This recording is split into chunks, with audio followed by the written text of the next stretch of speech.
The ജേർണലിസ്റ്റിലേക്ക് ഞങ്ങളുടെ ഭൂമിയിൽ സമാധാനമായി ജീവിക്കാനുള്ള പൂർണ്ണമായ അവകാശം ഞങ്ങൾക്കുണ്ട് എന്നും അത് ലഭിക്കാത്തിടത്തോളം കാലം ഇസ്രായേലിനെ വെറുതെ വിടില്ലെന്നുമുള്ള മുന്നറിയിപ്പുമായി ഹമാസ് രംഗത്തെത്തിയിരിക്കുകയാണ്. ഒരു നൂറ്റാണ്ടിൽ വെച്ച് ഏറ്റവും വലിയ പ്രഹരമാണ് ഞങ്ങളിപ്പോൾ ഇസ്രായേലിന് കൊടുത്തുകൊണ്ടിരിക്കുന്നത് എന്നും നൂറ്റാണ്ടിലെ തന്നെ ഏറ്റവും വലിയ പ്രഹരമായി ഇത് ചരിത്രം രേഖപ്പെടുത്തുമെന്നും ഹമാസിന്റെ വക്താവായ അബു ഉബൈദ റെക്കോർഡ് ചെയ്ത് പുറത്തുവിട്ട ഒരു വീഡിയോയിൽ വ്യക്തമാക്കുകയാണ്.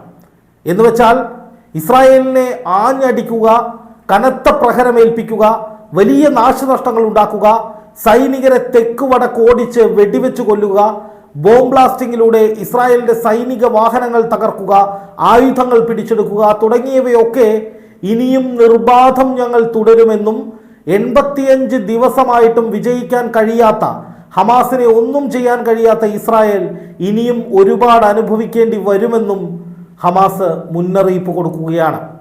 അങ്ങനെയൊന്നും വേണ്ട എന്നുണ്ടെങ്കിൽ പരിപൂർണമായും യുദ്ധത്തിൽ നിന്ന് പിന്മാറുകയും ഞങ്ങൾക്ക് ഞങ്ങളുടെ ഭൂമിയിൽ സമാധാനപരമായി ജീവിക്കാനുള്ള അവകാശം എന്നേക്കുമായി വിട്ടു നൽകുകയും വേണം. അല്ലാത്തിടത്തോളം കാലം ഇസ്രായേൽ സൈന്യത്തെ തുരത്തി തുരത്തി തുരത്തി അടിക്കുമെന്നാണ് അബൂ ഉബൈദ പറഞ്ഞ വാക്കുകളുടെ സാരാംശം.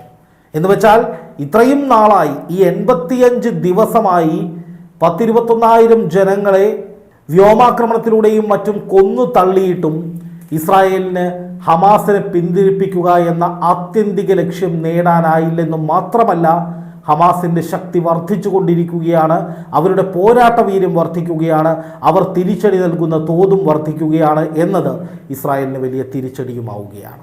ആലോചിച്ച് നോക്കുക എന്താണ് അവസ്ഥ എന്ന്. 85 ദിവസമായി ലോകത്തെ നമ്പർ 1 രാജ്യമാണെന്ന് ഓർക്കണം. ചാരസംഘടനയുടെ കാര്യത്തിൽ, ആയുധബലത്തിൻ്റെ കാര്യത്തിൽ, അമേരിക്കയെ പോലെയുള്ള വൻ ശക്തികളുടെ പിന്തുണയുടെ കാര്യത്തിലൊക്കെ നമ്പർ 1 ആണെന്ന് പറയുന്ന ഇസ്രായേൽ കഴിഞ്ഞ 85 ദിവസമായി വെറും 50,000-ഓളം മാത്രം അംഗസംഖ്യയുള്ള ഹമാസ് എന്ന ഒരു സംഘത്തിൻ്റെ ചുറ്റിലും കിടന്ന് കറങ്ങുകയാണ്. എത്രയും വലിയ അധിനിവേശം ഒരു രാജ്യത്തിൽ നടത്താമോ അല്ലെങ്കിൽ ഒരു ഭൂപ്രദേശത്തേക്ക് നടത്താമോ അത്രയും വലിയ അധിനിവേശവും അത്രയും വലിയ ബോംബുകളുടെയും ഡ്രോണുകളുടെയും മിസൈലുകളുടെയും ഒക്കെ പ്രയോഗവും ഒക്കെ നടത്തിയിട്ടും 85 ദിവസമായിട്ട് ഹമാസിൻ്റെ പൊടി പോലും കണ്ടെത്താൻ ഇവർക്ക് സാധിച്ചിട്ടില്ല. ഹമാസിൻ്റെ തുരങ്കങ്ങൾ മുഴുവൻ നശിപ്പിക്കുമെന്ന് പറഞ്ഞിട്ട് ഈ തുരങ്കങ്ങൾ എവിടെയാണെന്ന് പോലും മര്യാദയ്ക്ക് കണ്ടുപിടിക്കാൻ ഈ സൈന്യത്തിന് കഴിഞ്ഞിട്ടില്ല. ബന്ദികളെ മുഴുവൻ ജീവനോടെ തിരികെ കൊണ്ടുവരുമെന്ന ഉറപ്പ് സ്വന്തം രാജ്യത്തിന് നൽകിയിട്ടാണ് ഈ സൈനികരെ അങ്ങോട്ടേക്ക് വിട്ടത് ഇസ്രായേൽ നെതന്യാഹു. എന്നിട്ടൊരൊറ്റ ബന്ദിയെപ്പോലും ഹമാസിൻ്റെ പക്കൽ നിന്ന് മോചിപ്പിക്കാൻ കഴിഞ്ഞിട്ടില്ല. ആകെ മോചിപ്പിക്കപ്പെട്ടത് ഹമാസിൻ്റെ കാരുണ്യത്തിൽ ബന്ദികളെ വിട്ടുകൊടുത്തപ്പോൾ മാത്രമാണ്. അത്തരമൊരു വെടിനിർത്തലിന് താല്പര്യമില്ല എന്ന് ഹമാസ് പറയുമ്പോൾ ബന്ദികളുടെ മോചനം അനന്തമായി നീളുമെന്ന ദുസൂചനയാണ് ഇസ്രായേലിന് ലഭിക്കുന്നത്. ഇതിൽ നമ്മൾ കാണേണ്ടുന്നൊരു കാര്യം, ഈ ആനയും ആടും തമ്മിലുള്ള വ്യത്യാസം എന്ന നിലയിലാണ് ഇസ്രായേലും ഹമാസും തമ്മിലുള്ള വ്യത്യാസം. ഇസ്രായേലിന് എല്ലാമുണ്ട്, ഹമാസിന് മനക്കട്ടിയും ആത്മബലവും മരിച്ചാലും കുഴപ്പമില്ല എന്ന ചിന്താഗതിയുമാണ് കൈമുതൽ. പിന്നെ അവർ തന്നെ അസംബിൾ ചെയ്തെടുത്ത കുറേ ആയുധങ്ങൾ, പിന്നെ ഇസ്രായേലിൻ്റെ കയ്യിൽ നിന്ന് പിടിച്ചെടുത്ത ആയുധങ്ങൾ, ഇതൊക്കെ വെച്ചിട്ടാണ് എല്ലാ സംവിധാനങ്ങളുമായി വരുന്ന ലോകശക്തിയെ ഇവരടിച്ചുകൊണ്ടിരിക്കുന്നത്. ഇനിയിപ്പോൾ ഹമാസ് വെറുതെ പറയുകയാണ് എന്ന് ആർക്കെങ്കിലും തോന്നുന്നുണ്ടെങ്കിൽ ഒന്ന് ചിന്തിക്കുക. 85 ദിവസം വേണോ 50,000-ഓളം വരുന്നൊരു ചെറു സംഘത്തെ ഇല്ലായ്മ ചെയ്യാൻ? ഹമാസിനെ എത്ര പേരെ കൊന്നതിൻ്റെ കണക്കുകൾ ഇസ്രായേൽ പുറത്തുവിട്ടിട്ടുണ്ട്? എത്ര തലവന്മാരെ, എത്ര അറിയപ്പെടുന്ന ഹമാസ് നേതാക്കളെ കൊല്ലാൻ ഇസ്രായേലിന് സാധിച്ചിട്ടുണ്ട്? ഒന്നുമില്ല. അല്ലെങ്കിൽ എല്ലാ ദിവസവും നെതന്യാഹു അവരുടെ പടം വെച്ച് പുറത്തുവിടട്ടെ. അങ്ങനെ പുറത്തുവിടാനില്ല, അങ്ങനെ സംഭവിച്ചിട്ടില്ല. അതാണ് ഇതിൻ്റെ പ്രശ്നം. ഇസ്രായേൽ അഭിമുഖീകരിക്കുന്ന ഏറ്റവും വലിയ പ്രശ്നം ഇതാണ്.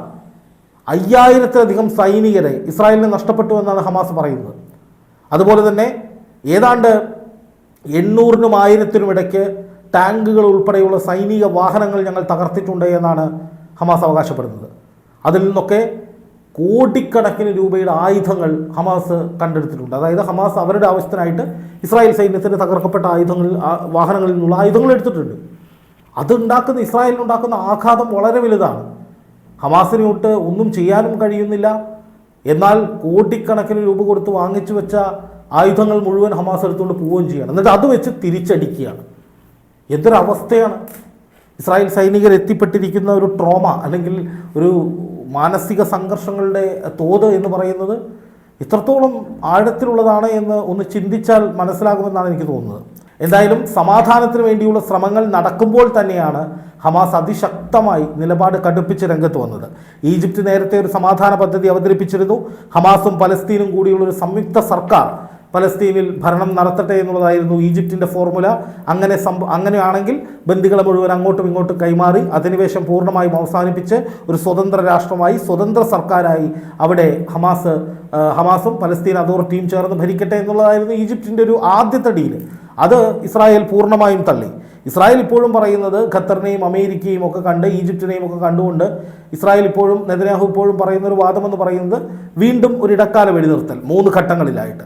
ആദ്യം യുദ്ധ തടവുകാരെ മുഴുവൻ വിട്ടയക്കട്ടെ, പിന്നെ അതിനുശേഷം സ്ത്രീകളായിട്ടുള്ള സൈനികരെ വിട്ടയക്കട്ടെ, പിന്നീട് ആ സമയങ്ങളിലൊക്കെ 1-2 ആഴ്ച വെടിനിർത്തൽ, പിന്നെ പുരുഷന്മാരായ ബന്ദികളെ വിട്ടയക്കുന്ന ഒരു കുറേ കാലം നീണ്ടു നിൽക്കുന്ന ഏതാണ്ട് 1 മാസക്കാലത്തോളം നീണ്ടു നിൽക്കുന്ന ഒരു ബന്ദി കൈമാറ്റം, ഇങ്ങനെയുള്ള പല ഡീലുകളും ഇസ്രായേൽ വെക്കുന്നുണ്ട്. പക്ഷെ അവിടെ എവിടെയും പരിപൂർണമായി യുദ്ധം നിർത്തുന്നതിനെ കുറിച്ച് പറയുന്നില്ല. അതാണ് ഹമാസിൻ്റെ ഏറ്റവും വലിയ പ്രശ്നം. ഹമാസ് പറയുന്നത് ഇനി അധിനിവേശം എന്ന് പറഞ്ഞ് ഈ വഴിക്ക് നിങ്ങളെ കണ്ടുപോരുത്. ഒന്നുകിൽ നിങ്ങളെല്ലാവരും ഇവിടെ കിടന്ന് ഞങ്ങളുടെ വെടികൊണ്ട് മരിക്കും, അല്ലാന്നുണ്ടെങ്കിൽ നിങ്ങളെല്ലാവരും ഇവിടുന്ന് പിന്തിരിഞ്ഞ് പോയിട്ട് പലസ്തീൻ സ്വതന്ത്ര രാജ്യമാകും, ഞങ്ങളവിടെ മനസമാധാനത്തോടു കൂടി ജീവിക്കും. അതായത് സ്വന്തം മണ്ണിൽ ജീവിക്കാനുള്ള അവകാശം ഞങ്ങൾക്കുണ്ട്, അത് വിട്ടു തരിക, നിങ്ങൾ അധിനിവേശം എടുത്തുകൊണ്ട് പോവുക, നിങ്ങൾ നിങ്ങളുടെ കാര്യം നോക്കുക, ഞങ്ങൾ ഞങ്ങളുടെ കാര്യം നോക്കുക, അങ്ങോട്ടും ഇങ്ങോട്ടും പിന്നെ ഒരു പ്രശ്നമില്ല, അവിടെ തീർന്നു. അത്രയും സിമ്പിളായിട്ടാണ് ഹമാസ് കാര്യങ്ങൾ പറയുന്നത്. സിമ്പിൾ എന്ന് പറഞ്ഞാൽ ആകെ 1-2 സ്റ്റെപ്പേ ഉള്ളൂ അതിൽ.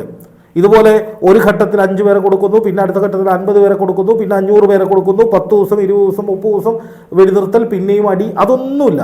ക്ലിയർ കട്ടായിട്ട് ഹമാസ് പറയുന്ന ഒരൊറ്റ നീക്കമാണ്. അതാണ് അന്തിമ ഉടമ്പടി എന്ന് വെച്ചാൽ അങ്ങോട്ടും ഇങ്ങോട്ടും രക്തച്ചൊരിച്ചിലൊന്നുമില്ല, പൂർണ്ണമായിട്ടും സൈനികർ പിന്മാറുക, ഞങ്ങളുടെ ഭൂമി ഞങ്ങൾക്ക് വിട്ടുതരിക, ഞങ്ങൾ ഇവിടെ ഭരിച്ചോളാം, ഞങ്ങൾ ഇവിടുത്തെ കാര്യങ്ങൾ നോക്കിക്കോളാം, ഞങ്ങൾ നിങ്ങളെ ഉപദ്രവിക്കാനും വരുന്നില്ല, നിങ്ങൾ ഇങ്ങോട്ടും വരരുത്, നിങ്ങൾ നിങ്ങളുടെ കാര്യം നോക്കി പോകൂ എന്നാണ് ഇപ്പോഴും ഹമാസ് പറയുന്നത്. അതിനിടയിൽ ഹമാസ് പറഞ്ഞൊരു വാക്ക് ഞാൻ ആദ്യം പറഞ്ഞ പോലെ നൂറ്റാണ്ടിലെ ഏറ്റവും വലിയ അടി, നൂറ്റാണ്ടിലെ ഏറ്റവും വലിയ പ്രഹരം ഇസ്രായേലിന് ഞങ്ങൾ കൊടുത്തുകൊണ്ടിരിക്കുകയാണെന്ന്. അത് ഇസ്രായേലിന് വലിയ നാണക്കേടാണ്. അതുപോലെ തന്നെ ഇസ്രായേലിന് ആത്മധൈര്യം ഇസ്രായേൽ ഭരണകൂടത്തിനും സൈന്യത്തിനും തകർന്നു പോകുന്ന നിലയിലേക്കും കാര്യങ്ങളെത്തും. ഞാനിവിടെ ഇസ്രായേൽ എന്ന് പറയുന്നത് ഇസ്രായേലിലെ സാധാരണക്കാരെ ജനങ്ങളെ ഉദ്ദേശിച്ചല്ല, ഇസ്രായേലിലെ ഈ യുദ്ധവുമായി ഒരു ബന്ധവുമില്ലാത്ത ആളുകളെ ഉദ്ദേശിച്ചല്ല, മറിച്ച് സൈന്യത്തെയും ഭരണകൂടത്തെയും നെതന്യാഹു ഉൾപ്പെടുന്ന വാർ ക്യാബിനറ്റിനെയും ഒക്കെ ഉദ്ദേശിച്ചുകൊണ്ടാണ് ഇസ്രായേൽ എന്ന വാക്ക് ഉപയോഗിക്കുന്നത്. അപ്പോൾ ഇസ്രായേലിനെ സംബന്ധിച്ച് വലിയ തിരിച്ചടികളാണ് ഹമാസ് കൊടുത്തുകൊണ്ടിരിക്കുന്നത് ഇപ്പോഴും. അതായത് ഒരു വശത്ത് 200 കേന്ദ്രങ്ങൾ തകർത്ത് ഞങ്ങൾ ഇനിയും മുന്നേറും. എന്ത് മുന്നേറ്റം? സ്ത്രീകളെയും കുട്ടികളെയും കൊന്നൊടുക്കുന്ന ഭീരുത്വം, അതിനെ മുന്നേറ്റം എന്നൊക്കെയാണ് ഇവർ വിളിക്കുന്നത്.